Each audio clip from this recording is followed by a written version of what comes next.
রামিসা হত্যার বিচার দ্রুত সম্পন্ন করতে সরকারের তরফ থেকে সকল বিষয়ে সহযোগিতা করা হবে বলে জানিয়েছেন স্বরাষ্ট্রমন্ত্রী সালাউদ্দিন আহমেদ।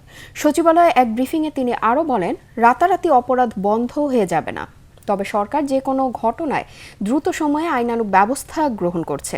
2-1 মাসের মধ্যে পুরো ঢাকা শহরে আর্টিফিশিয়াল ইন্টেলিজেন্স ট্রাফিক সিস্টেম স্থাপন শেষ হবে বলেও জানান স্বরাষ্ট্রমন্ত্রী।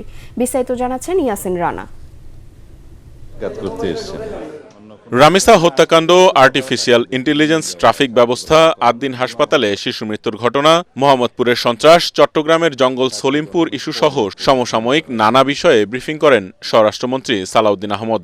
কি হবে, কখন হবে ইত্যাদি তিনি বলেন, দ্রুত সময়ে রামিসা হত্যাকাণ্ডের বিচারে সহযোগিতা করবে সরকার। সবার প্রত্যাশা যে একটু সংক্ষিপ্ত সময়ের মধ্যে বিচার কার্যটা শেষ হোক, আমরা সেটা করার ব্যবস্থা করছি। আশা করছি সংক্ষিপ্ত সময়ের মধ্যে বিচার কার্যটা শেষ হবে।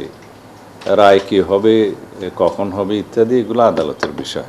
ভারত থেকে পুশ ইন ঠেকাতে বিজিবি তৎপর রয়েছে বলেও জানান স্বরাষ্ট্রমন্ত্রী। আমরা এগুলো শুনতে পাচ্ছি, বর্ডারে আমাদের বিজিবি অ্যালার্ট আছে। আমরা যে কোনো রকমের ইলিগেল পুশ ইন বা পুশ ব্যাক এগুলোর বিপক্ষে।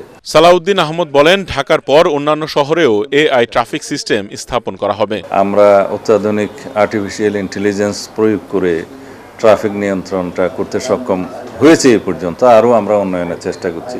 আশা করি আমরা একেবারে নিজস্বভাবে এই প্রযুক্তিটা আমরা ব্যবহার করে 1-2 মাসের মধ্যে অন্তত ঢাকা শহরে মেট্রোপলিটন সিটিতে এই ট্রাফিক সিস্টেমে আমরা বৈপ্লবিক পরিবর্তন আনতে পারবো।